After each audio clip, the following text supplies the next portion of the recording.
My parents used me as a weapon. During their divorce, forced me to lie in court, and both tried to guilt me into choosing them. So my aunt took me in, exposed both, and I pulled the most beautiful revenge without saying a word. I remember being 8 years old, tossing and turning in bed the night before Christmas. Like every kid in the world, I couldn't wait until the morning, but instead of waking up to presents and laughter, I woke up to my parents screaming at each other downstairs. It wasn't the usual argument. My dad called my mom psychotic, and when I peeked out my window, I saw her tossing my dad's clothes onto our frozen lawn, her face twisted in a mix of rage and hurt. I hid in my closet, listening as they shouted awful accusations about cheating and money issues. I was too scared to even go downstairs to open my presents, and when I heard my dad slam the front door so hard that our family photo shattered on the hallway floor, my whole world broke. He left me on Christmas morning without even a goodbye. I went downstairs, watching the empty driveway from the living room window, crying too hard to even begin opening my presents. Things started getting really rough at school after that. I used to be the kid teachers praised, always cheerful and doing great in class, but I started acting out, telling mean jokes during lessons, and bothering other kids just to get a laugh. It wasn't even fun, but it felt better than feeling nothing. My grades fell fast from A's to D's. At home, things were even worse. My mom started taking these new pills that made her sleepy all the time and cranky when she woke up. Sometimes late at night,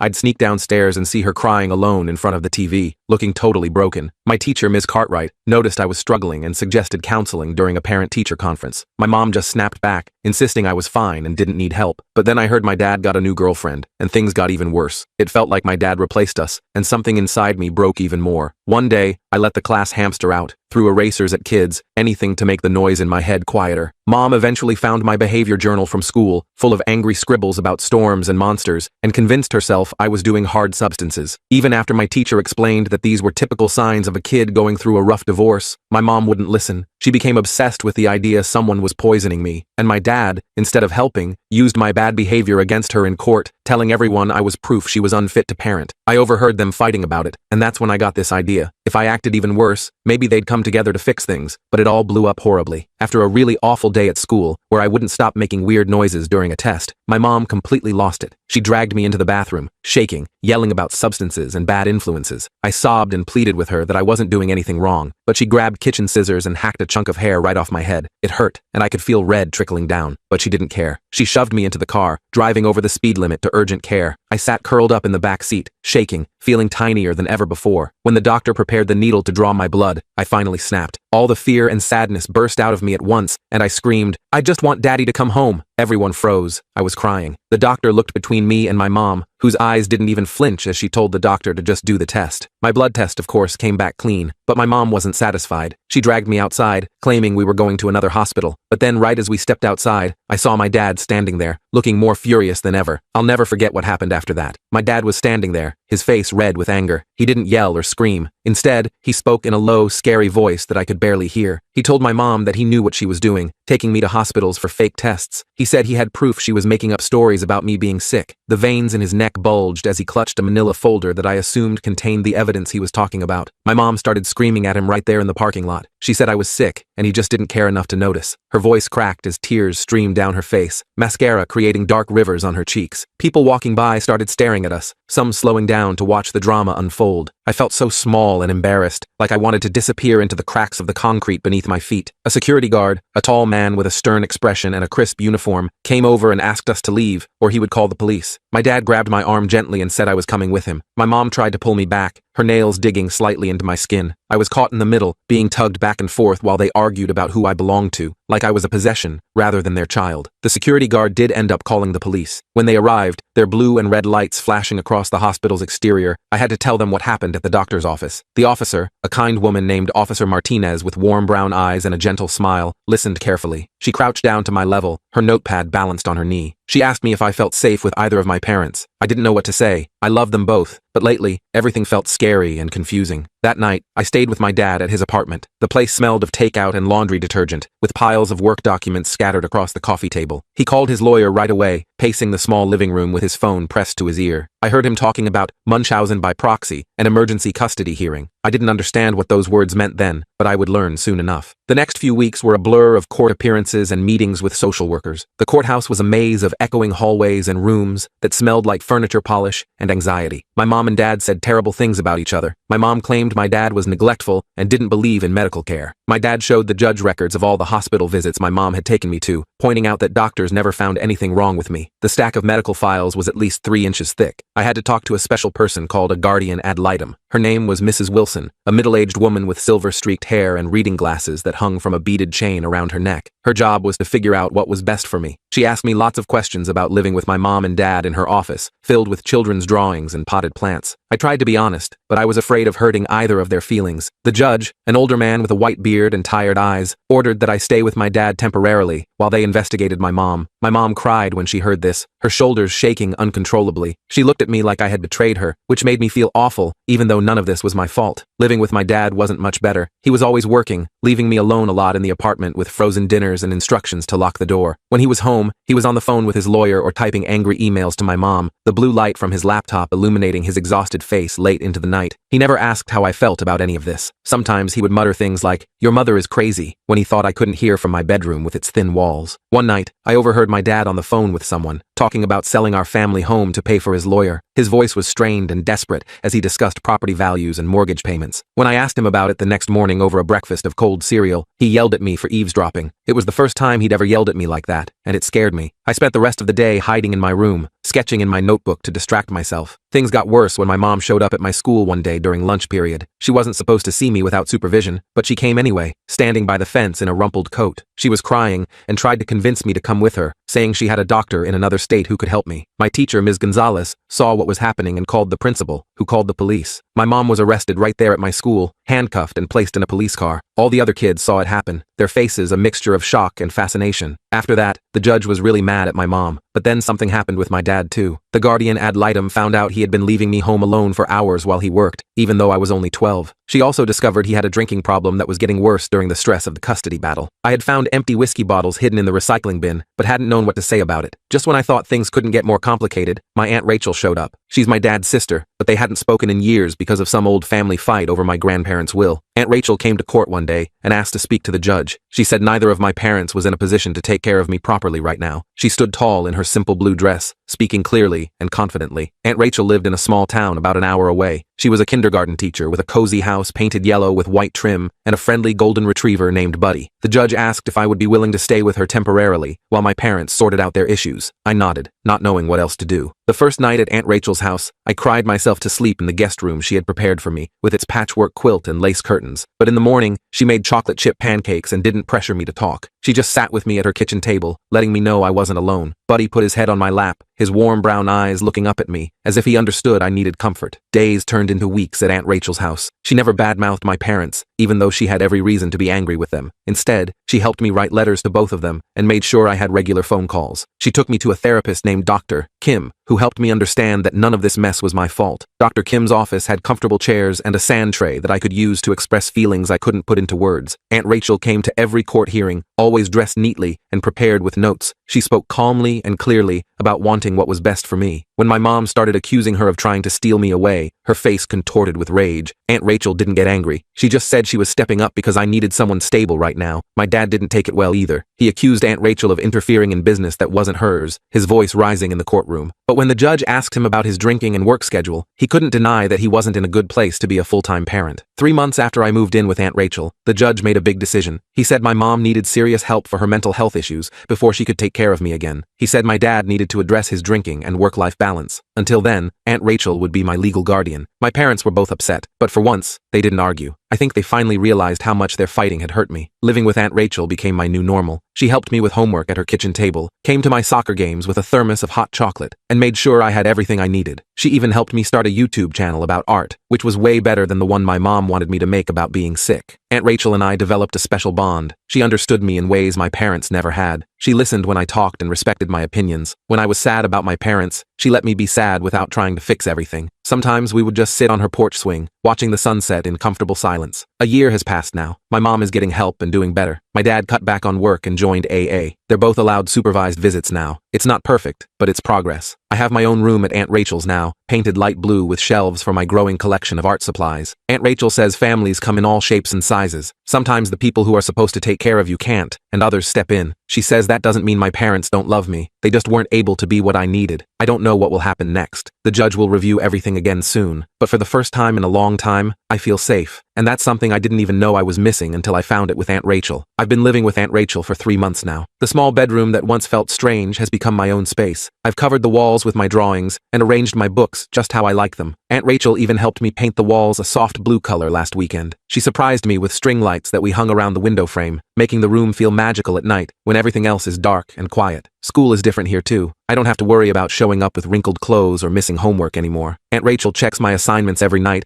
and makes sure I have everything I need for the next day. My grades are getting better, and my teacher, Ms. Taylor, says she's noticed how much more I'm participating in class. Last week, I even raised my hand to answer questions 3 times in one day, something I never would have done before. The custody hearings continue though. Last week, Mom showed up to court smelling like alcohol at 10 in the morning. She kept interrupting the judge and saying Aunt Rachel had brainwashed me. Her mascara was smudged under her eyes, and she wore the same blouse she'd worn to the previous hearing. Dad was there too, on his phone most of the time, barely looking up when the judge asked him questions about his parenting plan. When asked about where I would live if he got custody, he mentioned his girlfriend's apartment, but couldn't remember her address. The judge didn't look impressed. I noticed how he wrote something down each time my parents spoke, his expression growing more concerned. Aunt Rachel sits straight and answers every question clearly. She brings folders of information, my school records, doctor appointments she's taken me to, even pictures of my room at her house. She dresses neatly in simple clothes and speaks respectfully to everyone in the courtroom, even when Mom and Dad's lawyers try to make her sound bad. The social worker, Mrs. Barbara, has visited us 3 times now. She seems to like how things are going at Aunt Rachel's. She told the judge that I'm thriving in my current placement. Yesterday was hard. Mom called Aunt Rachel's house 7 times. When Aunt Rachel finally answered, Mom screamed so loud I could hear her from across the room. She threatened to come take me away in the middle of the night. Aunt Rachel calmly told her that wouldn't be a good idea and hung up. Then she called her lawyer and the police to report the threats. 2 officers came by to take a report, and Aunt Rachel installed a new security system that same day. That night, she showed me how the system worked and gave me my own code to use. Just in case, she said, though her smile was meant to reassure me. Dad's response was different, but still troubling. He sent me a text saying if I really loved him, I'd tell the judge I want to live with him. He promised to buy me a new gaming system if I did. When I showed Aunt Rachel, she didn't get angry or tell me what to do. She just asked how the message made me feel. I told her it made my stomach hurt. She nodded and said we should add it to the folder for the judge. Later, I heard her on the phone with her lawyer, her voice low and worried. The hardest part is seeing my parents act this way. Mom used to braid my hair and sing me songs when I was little. Dad taught me how to ride a bike and cheered the loudest at my first school play. But something changed as I got older. The drinking, the fighting, the empty fridge, the broken promises, it all became normal to me. I didn't realize it wasn't supposed to be that way until I came to live with Aunt Rachel. Sometimes I look at old photographs and wonder what happened to those smiling people who once seemed so happy to be my parents. Last night, I had a nightmare about going back to my old life. I woke up crying, and Aunt Rachel came in right away. She sat on the edge of my bed and rubbed my back until I calmed down. She didn't make me talk about it, just stayed there until I fell back asleep. In the morning, there was a new sketchbook on the kitchen table with a note saying, "For when you need to get the feelings out." She understands me in a way my parents never tried to. The sketchbook had thick, creamy pages that wouldn't tear easily, and a set of watercolor pencils beside it. She remembered I'd been wanting to try that technique. The court appointed me my own lawyer, a kind woman named Morgan, who explains everything in ways I can understand. She has curly red hair and always wears colorful scarves. She told me that my opinion matters, but that I'm not responsible for the final decision. That made me feel better. She asks me questions about what I want, and I've been honest. I want to stay with Aunt Rachel. Today was another hearing. Mom showed up late, and Dad didn't come at all. His lawyer said he had work obligations, but couldn't explain what they were when the judge asked. Mom started crying in court, saying she'd changed and deserved another chance. But when Morgan showed the judge Mom's social media posts from last weekend, pictures of her partying at a bar, Mom got angry and said her account must have been hacked. The judge removed his glasses and pinched the bridge of his nose, looking tired. Aunt Rachel never speaks badly about my parents when we're alone. She tells me it's okay to love them even if they can't take care of me right now. Sometimes we look at old family photos, and she shares good memories of when she and Dad were kids. She says addiction and mental health problems have hurt our family for generations, but that we can break the cycle. "You're already showing so much strength," she told me last night as we washed dishes together, the soapy water warm between our hands. The social worker recommended that I have supervised visits with my parents. The first one with Mom was at a family center last Saturday. She brought me a stuffed animal but spent most of the time on her phone or asking me to tell the judge I wanted to come home. The supervisor had to remind her several times to engage with me appropriately. I held the stuffed animal, a purple elephant with glittery ears, on my lap the whole time, focusing on its softness instead of Mom's erratic behavior. Dad missed his first scheduled visit. For the second one, he brought his new girlfriend, even though he wasn't supposed to. She was much younger than him and kept trying to take selfies with me. He spent most of the time trying to convince me that his apartment was way cooler than Aunt Rachel's house and that I'd have more freedom there. The supervisor ended the visit early when Dad started complaining loudly about the rigged system. On the drive home, I was quiet, and Aunt Rachel didn't push me to talk. After each visit, Aunt Rachel and I get ice cream and talk about how I'm feeling. She never pushes, just listens. Sometimes I don't want to talk at all, and that's okay too. On those days, we might watch a movie or work on an art project together. She's teaching me how to make jewelry with beads and wire. I made her a bracelet last week, and she wears it every day, even to court. The blue and silver beads catch the light when she moves her hand, and sometimes I see her touch it when things get tense, like it reminds her of something good. The guardian ad litem, Mr. Richard, visited both my parents' homes and Aunt Rachel's. His report to the judge was clear. My parents' living situations were unstable and concerning, while Aunt Rachel provided a consistent, nurturing environment. He recommended that Aunt Rachel be granted permanent guardianship, with my parents having supervised visitation rights that could be expanded if they showed improvement. Mom's response was to post angry messages online about the corrupt system. Dad stopped showing up to hearings altogether. Meanwhile, Aunt Rachel enrolled me in a support group for kids in similar situations. I've made 2 friends there, Reese and Elizabeth. It helps to know I'm not the only one going through this. Reese lives with his grandparents, and Elizabeth with her older sister. We sometimes sit together during snack time, comparing notes on our lives without having to explain the complicated parts. The final hearing is next week. My stomach feels tight when I think about it, but Aunt Rachel says no matter what happens, we'll face it together. She's helped me pack an emotions box with things that make me feel better when I'm upset. A smooth stone from the beach, a picture of us making silly faces, a small bottle of lavender oil that smells calming, and my favorite colored pencils. Yesterday, I added a feather I found in the backyard, perfectly white and soft, like a tiny message of peace. I don't know what the judge will decide, but I know what home feels like now. It feels like regular meals and clean clothes. It feels like someone checking my homework and coming to my school events. It feels like being able to invite friends over without being embarrassed. It feels like Aunt Rachel's hand on my shoulder, steady and sure, guiding me toward a better future than the past I came from. It feels like finally being able to breathe deeply, to sleep through the night, to think about tomorrow without dread. It feels like hope. I never thought I'd be sitting in a courtroom at 13, watching my parents fight over me like I was a prize to be won. Not that either of them really wanted me, they just didn't want the other one to have me. Mom showed up late to the first custody hearing, her eyes bloodshot and her words slurring slightly when she tried to explain to the judge why she deserved to have me back. Dad sat on the other side with his new girlfriend, Melissa, who kept checking her phone and sighing loudly whenever Mom spoke. The judge wasn't impressed with either of them. He asked about my school attendance, which had been spotty at best when I lived with Mom. He asked about stable housing, which Dad couldn't really provide since he moved between apartments every few months when the rent went up. The whole time,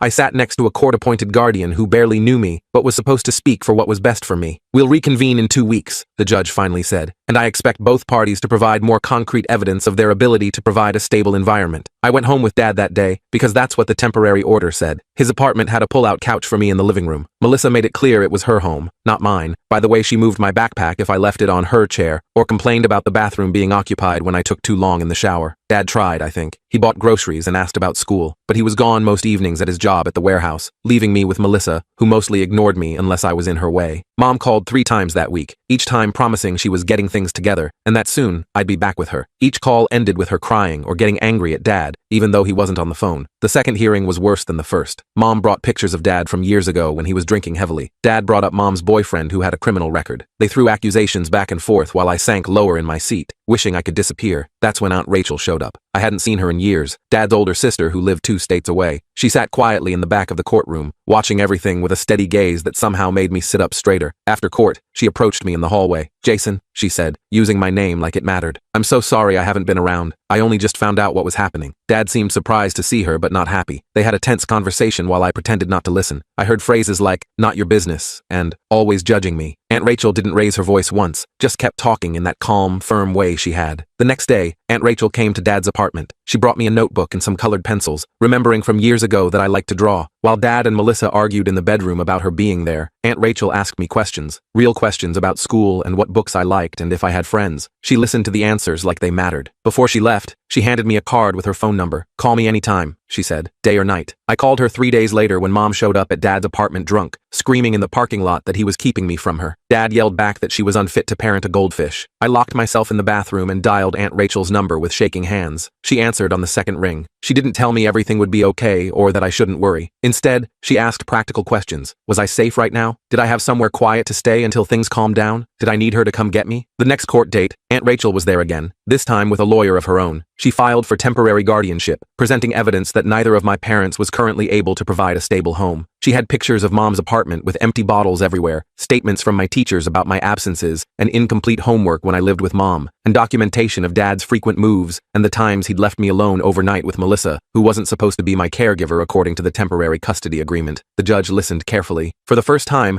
someone asked me directly where I wanted to live. I couldn't look at either of my parents when I whispered, "With Aunt Rachel." Mom cried and said I was betraying her. Dad stormed out of the courtroom, Melissa hurrying after him. Aunt Rachel just put her hand on my shoulder and squeezed gently. The temporary guardianship was granted for 6 months. I moved into Aunt Rachel's guest room the following weekend. She had painted it blue because she remembered I once said it was my favorite color. There was a desk for homework, and shelves for books, and a real bed with a comforter that matched the walls. "This is your space," she told me. "You can decorate it however you want." The first few weeks were strange. I kept waiting for the yelling to start, or for Aunt Rachel to change her mind about wanting me there, but she never did. Instead, she established routines. Breakfast together before school, dinner at the table each night where we talked about our days. She checked my homework and emailed my teachers to find out what I had missed and needed to catch up on. Mom called sometimes, her mood swinging between tearful apologies and angry accusations. Aunt Rachel never kept me from talking to her but stayed nearby in case the conversations became too much. Dad rarely called at all. The court-appointed social worker visited monthly, asking me questions and observing how things were going. Each time, she wrote in her notebook that I seemed to be adjusting well, that my grades were improving, that I was finally attending school regularly. 4 months into the temporary guardianship, Mom filed a motion to regain custody, claiming she had been sober for 30 days and had a new apartment. The court ordered supervised visits to start. I spent 2 hours with her at a family center while a social worker watched from the corner. Mom tried hard, bringing my favorite snacks and asking about school, but her hands shook and she kept checking her phone nervously. Dad showed up to the next court date without Melissa, saying he had broken up with her and was more stable now. He had a new job and a 2-bedroom apartment. The judge ordered supervised visits with him too. Those visits were awkward. Dad didn't know what to talk about, so we mostly played video games in silence at the family center. He never asked about school or friends or anything that mattered. Meanwhile, life with Aunt Rachel continued to be steady and predictable. When I got the lead in the school play, she helped me practice my lines every night and sat in the front row on opening night, clapping until her hands must have hurt. When I struggled with math, she found a tutor. When I had nightmares about having to leave, she sat on the edge of my bed and promised she was fighting to keep me as long as I wanted to stay. The 6-month review came, and the judge extended Aunt Rachel's guardianship for another year, despite objections from both my parents. The social worker's reports showed I was thriving for the first time in years. My grades had improved dramatically. I had joined the school art club and made real friends who sometimes came over to our house to hang out. "This arrangement appears to be in the best interest of the child," the judge said, using legal language that didn't capture what Aunt Rachel had given me. As we left the courthouse, Aunt Rachel asked if I wanted to get ice cream to celebrate. While we sat at a small table with our cones, I tried to find words for what I was feeling. "Thank you," I finally said, "for fighting for me when no one else would." She reached across the table and squeezed my hand. "You're worth fighting for, Jason. Don't ever forget that." And sitting there with melting ice cream and homework waiting at home,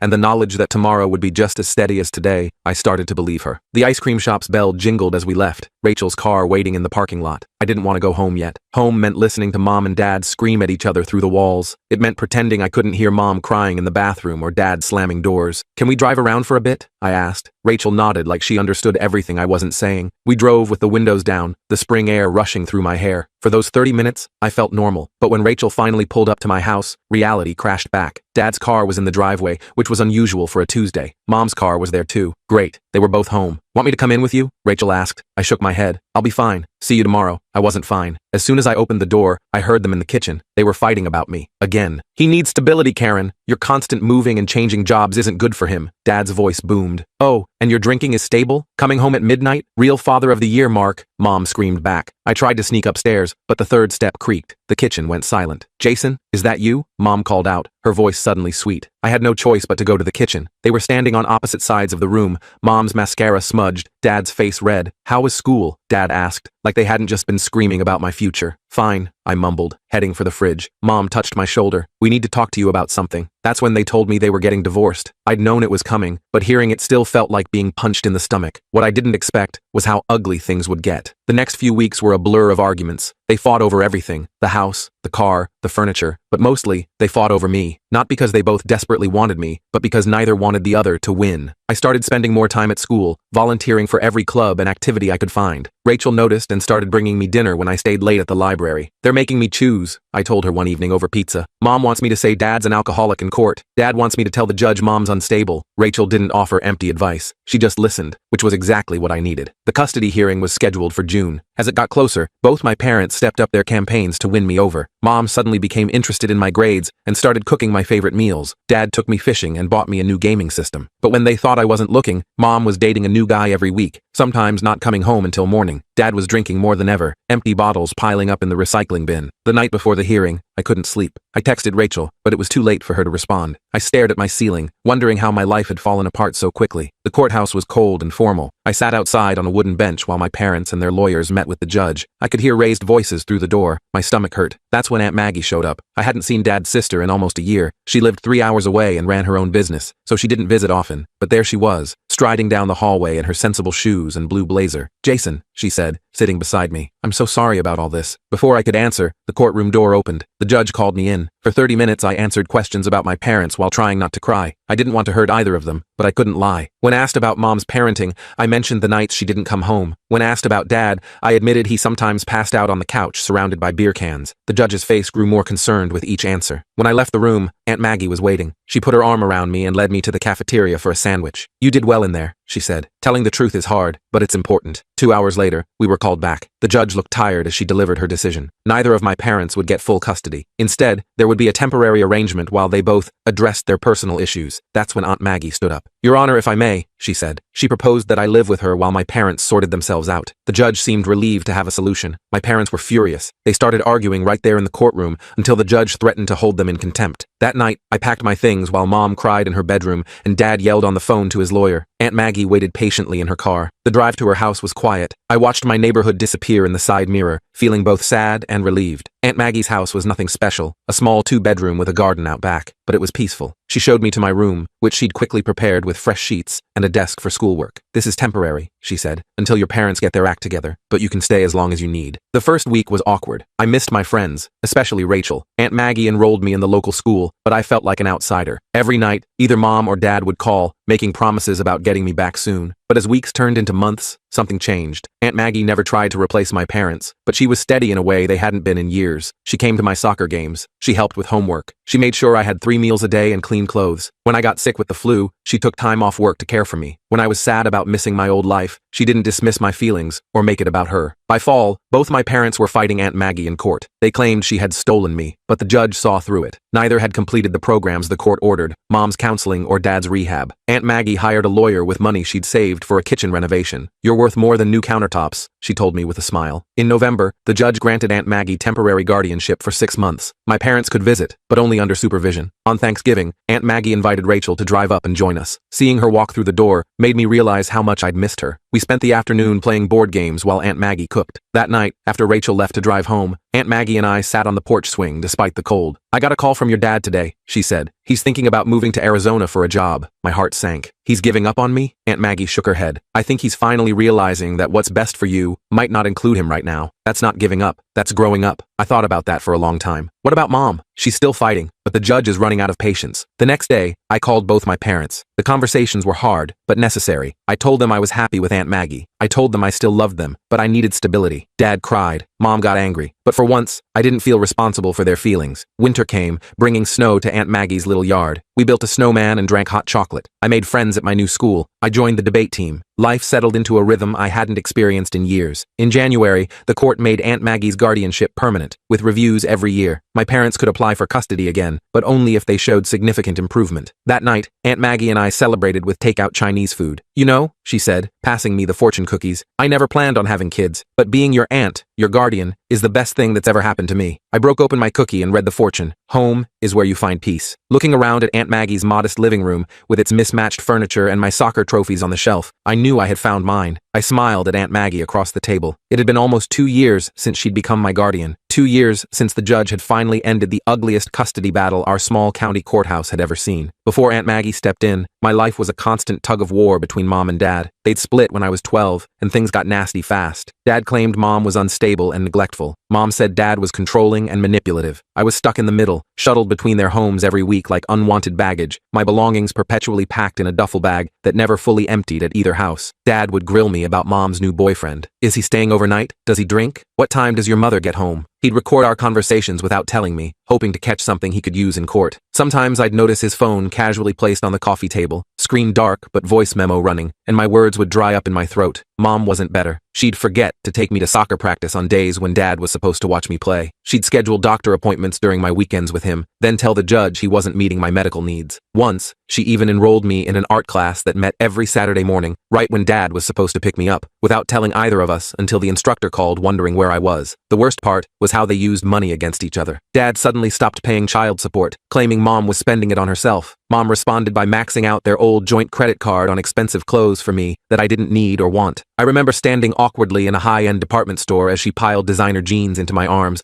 whispering, "Your father can afford it," with a bitter smile that made my skin crawl. My grades dropped from straight A's to C's and D's. I couldn't sleep, lying awake listening for angry phone calls or surprise visits. I started having stomach aches so bad the school nurse called home twice in 1 week. The pain was real, but what the adults didn't understand was that it hurt worse when the nurse had to decide which parent to call first. That's when Aunt Maggie showed up. Dad's sister had always lived a few hours away, visiting only on holidays, but she came to town for a court hearing and saw how bad things had gotten. I remember her face as she watched me shuffle between my parents in the courthouse hallway, neither of them actually looking at me, both too busy glaring at each other. After court that day, she took me for ice cream at the old-fashioned parlor downtown. She didn't ask about my parents or the case. Instead, she asked about my friends, my favorite subjects, what books I was reading. For the first time in months, someone was interested in me, not in using me against someone else. I ate a banana split and talked until the ice cream melted into sweet puddles. The next week, Aunt Maggie filed for temporary guardianship. The judge, tired of my parents' endless accusations, granted it for 3 months while the court investigated further. I still remember the shock on my parents' faces. They'd been so focused on fighting each other that they never imagined a third option. I moved into Aunt Maggie's spare bedroom. She had a small house with a yard where I could kick my soccer ball against the fence for hours, working out my frustrations with each thud of the ball. She worked from home as a graphic designer, so she was always around but never hovering. She made simple meals, helped with homework, and never, ever asked me to carry messages to either parent. Her house smelled like coffee and laundry detergent, not like the tension that had permeated both my parents' homes. Mom and Dad were furious. They finally agreed on something, that Aunt Maggie had no right to interfere. Dad called her a traitor. Mom said she was jealous and wanted to steal me away. They both hired expensive lawyers to fight her. The irony wasn't lost on me, that they could suddenly cooperate when faced with a common enemy. The investigation revealed more than anyone expected. Dad's drinking problem came to light when he showed up intoxicated to a supervised visit, his words slurring as he tried to convince the social worker he was just tired. Mom's boyfriend turned out to have a record for drug possession that she'd hidden from the court. Both their homes were found to be unstable environments. Dad's apartment filled with empty bottles, Mom's house with strange people coming and going at all hours. Meanwhile, the court-appointed psychologist reported that I was thriving with Aunt Maggie. My grades improved from C's back to B's, then A's. The stomach aches stopped. I joined a local soccer team and made new friends who knew nothing about my family drama. I started sleeping through the night again, the nightmares becoming less frequent. The final hearing lasted 2 days. Mom cried and promised to do better. Dad brought character witnesses who said what a great father he'd been before the divorce. Their lawyers argued that blood parents should always have priority. The courtroom was tense, the air conditioning struggling against the heat of so many conflicting emotions. Aunt Maggie simply showed my report cards, soccer trophies, and medical records from before and after I came to live with her. She didn't attack my parents, she just showed the facts. Her voice stayed calm while everyone else seemed to be shouting. She brought photos of me studying at her kitchen table, playing in the backyard, smiling for the first time in months. The judge extended her temporary guardianship for another 6 months, ordering both parents to complete parenting classes and therapy before reconsidering custody. He looked directly at me before announcing his decision, the first adult in the legal system